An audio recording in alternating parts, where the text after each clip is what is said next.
না, আমরা ভারত মানি না,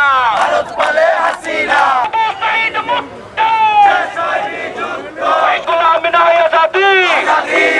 আমরা আপনাদেরকে আরেকটা বিষয় জানিয়ে রাখতে চাই, নারায়ণগঞ্জের ছাত্র জনতা যেমন করে এই হাদি ভাইয়ের হত্যাকাণ্ডে খুবই মর্মাহত ব্যথিত, ঠিক তেমনি নারায়ণগঞ্জ আমরা দেখেছি বিগত 16 মাসে এমন অনেক ঘটনা ছাত্র জনতার উপরে ঘটেছে যেগুলোর জন্য আমরা আইনশৃঙ্খলা বাহিনীর কাছে সুষ্ঠু বিচারটা পাইনি।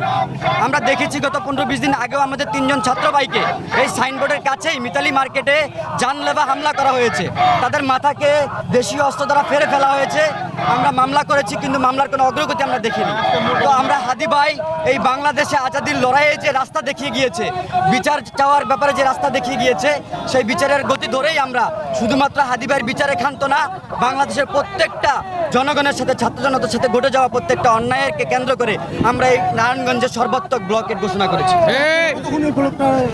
আমরা বিগত 1 ঘন্টা ধরে এখানে ব্লকেট কর্মসূচি পরিচালনা করছি এবং আমরা যেই আশ্বাস নিয়ে বিচারের যে দ্রুত গতিটা, বিচারের যেই বাস্তবিক পর্যায় এবং আসামি ধরার যে দ্রুত গতি যে কার্যক্রম, সেটার জন্য আমরা এই ব্লকেট ডেকেছি। আমাদের সাথে সংশ্লিষ্ট আইন প্রশাসনের লোকজন যোগাযোগ করেছে, তাদের কাছ থেকে যদি আমরা বাস্তবিক অর্থে আমাদের টাইম টেবিলের মধ্যে আমরা আশানুরূপ কোনো ফল পেয়ে থাকি, সেক্ষেত্রে আমরা আমাদের এই কর্মসূচিকে সমাপ্ত ঘোষণা করব এবং পরবর্তী কর্মসূচির দিকে এগোবো। এখানে অবরোধ কর্মসূচি পালন করতেছি। ফলশ্রুতি আপনারা ঘটনা জানেন যে হাদি ভাই যে কালচারাল মুভমেন্ট করতে গিয়ে যে কালচারাল রাজনীতিটা উনি করতে চেয়েছিলেন, সেখানে তার কণ্ঠকে রোধ করা হয়েছে, তাকে হত্যা করা হয়েছে। কিন্তু আজকে 9 দিন হতে লাগলো, এখনো পর্যন্ত হাদি হত্যার বিচারের যে নিশ্চয়তা সেটা তো দূর কি বাদ, আমরা এখনো পর্যন্ত হাদি হত্যার মূল আসামিদেরকে এই বর্তমান ইন্টারিম সরকার অ্যারেস্ট করতে পারে নাই।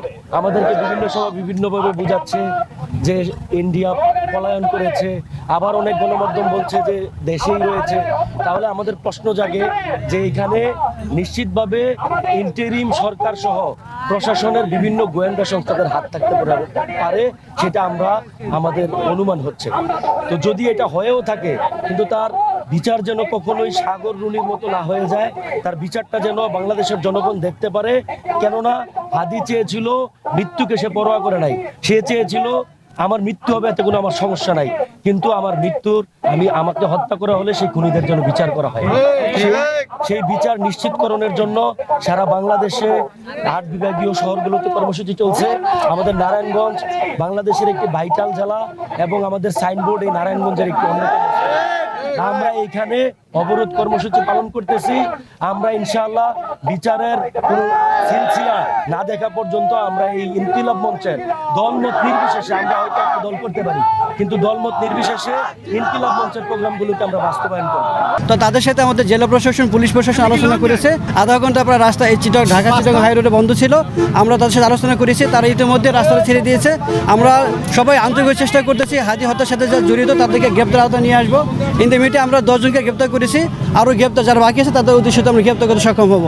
আমরা চাই দ্রুত এই বিচারটা সম্পন্ন হবে।